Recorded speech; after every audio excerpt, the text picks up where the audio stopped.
When I was younger, maybe between the ages of 6 and 8, I had experienced the sightings of 2 apparent ghosts. I remember one time I was woken up to what I can only assume was a loud noise, due to the fact that I was a heavy sleeper and never woke up during the night. So I woke up this night, and I turned over in bed and see a little girl standing beneath the window in my room on a chair. The girl was, from what I can remember, wearing a white dress and holding a brown teddy bear. This girl also had blonde hair. I, at first, believed it was my sister, and so I asked her what she was doing in my room. To my surprise, the girl simply just laughed. I got freaked out, and so I turned around and closed my eyes tightly. I dared to turn around, but when I did, the girl was gone. I was freaked out, so I went downstairs to sleep on the couch. This is one such incident from when I was younger. I also used to have conversations with the man with white hair and blue eyes. I would have conversations with this man about my life and other simple things a young child could understand. These conversations took place over a period of around half a year. One day I went to my grandmother's house and saw a picture of this man on the wall. I told my grandma that this was the man with white hair and blue eyes, and she then freaked out to the rest of the family. This was my great-grandfather that I was talking to, who passed away waiting for me to be born. This story is especially important to me due to the fact that, as a young child, I had the gift of meeting my grandfather from beyond the grave.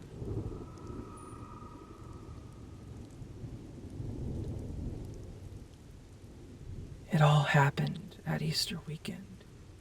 My mother's boyfriend, my mother, my sister, and me were driving to my grandparents'.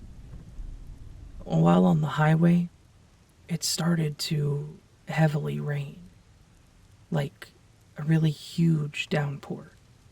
The windshield was completely covered in big raindrops, and you couldn't see anything. Even from the backseat windows, you were not able to make out the road. Then, it all happened. Very, very fast. The car started to drift from side to side 3 or 4 times. Then the car overturned about 3 times, and all of a sudden stopped. My mom instantly got out of the car to get my sister out, who was sitting right behind her in the passenger seat. I was sitting behind the driver and wanted to wake him up to get out.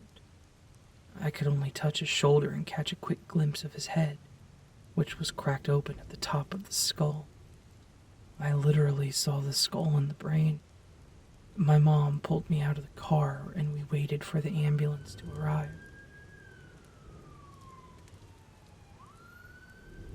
Some drivers drove past us, but one couple stopped. They gave us blankets and an umbrella and waited with us. Back at home, I couldn't get any sleep at night, and I didn't know why until I saw him. He was standing there every night in the doorway to my room and silently watched me. I could only make out the silhouette of a tall man. He was completely black. I wasn't able to make out the eyes and all of this blackness, but I could feel that he was staring at me. Out of fear, I snuck into my sister's room and slept at her feet every night. This went on for around 4 to 6 months, and then it stopped all of a sudden when my uncle took us to do yoga, the meditation type. As it stopped, I told my sister and my mother about the nights and the black man standing in the doorway. My sister just laughed, but my mom was as pale as a face can get and told me not to worry about it. 6 or 7 years later, I started the conversation with my mom about that accident and the black man. My mom told me that as the car turned over, she could feel a kind of pressure on her chest, like someone was pressing her into the seat. Since that day, she also started to get very spiritual with angels and tarot cards and that kind of stuff.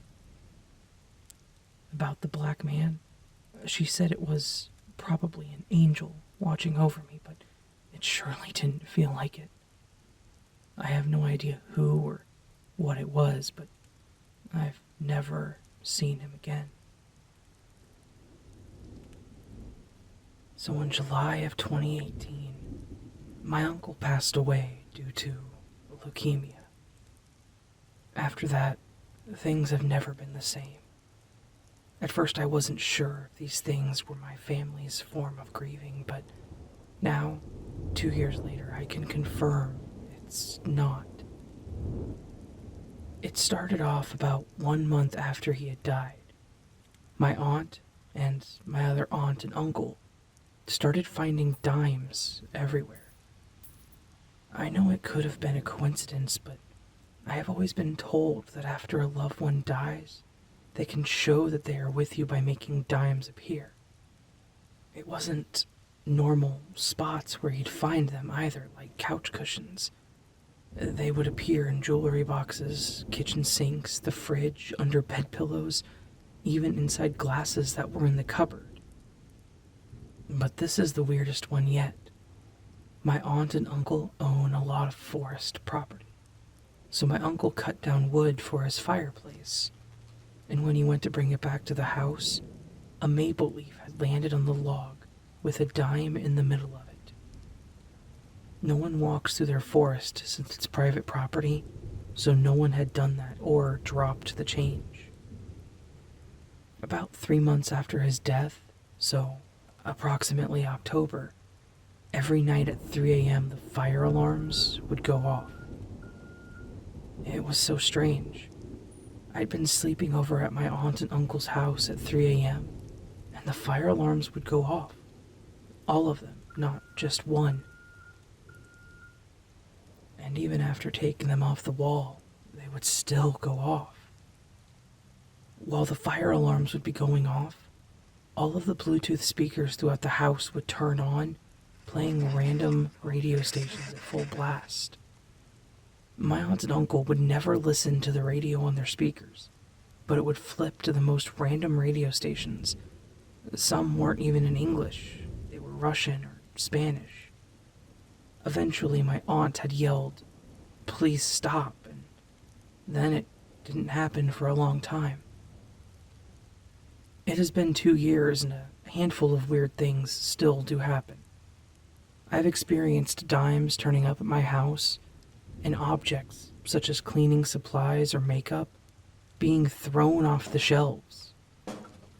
I don't mean falling because they were on the edge. I mean, they got air and went across the room. I even specifically remember closing my bathroom door while I was folding laundry in the hallway. I have this weird thing about mirrors in the dark. It freaks me out, so I have to close the door. Then, the door opened. I was so freaked out since I was home alone, and you have to turn the knob to open the door, and then that happened. Meanwhile, at my other aunt and uncle's house, this is where most of the paranormal activity occurs. It started off with those dimes and the fire alarms, but now stranger things happen. My cousin and his girlfriend were sleeping over at my aunt and uncle's when at 2 a.m. his girlfriend started hearing the drawers in the bathroom open and slam shut.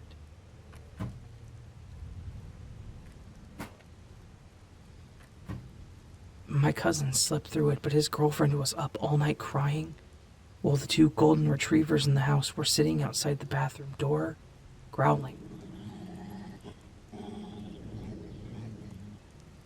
Now, the 2 golden retrievers my aunt and uncle own growl at the corners, and what seems to be nothing. And these are the sweetest dogs that I have ever met. I'd never heard them growl, especially like this. My aunt showed me a video of her dogs tiptoeing into the bathroom and growling, his teeth showing and all of her fur standing up. She was looking at the corner and just growling, which eventually grew into barking. It was the strangest thing. This is so out of character for that dog. I don't have the video, so I can't attach it here. Sorry. Anyways, it is scary sometimes, but I guess at the same time it's also sweet since he is showing us that he's with us.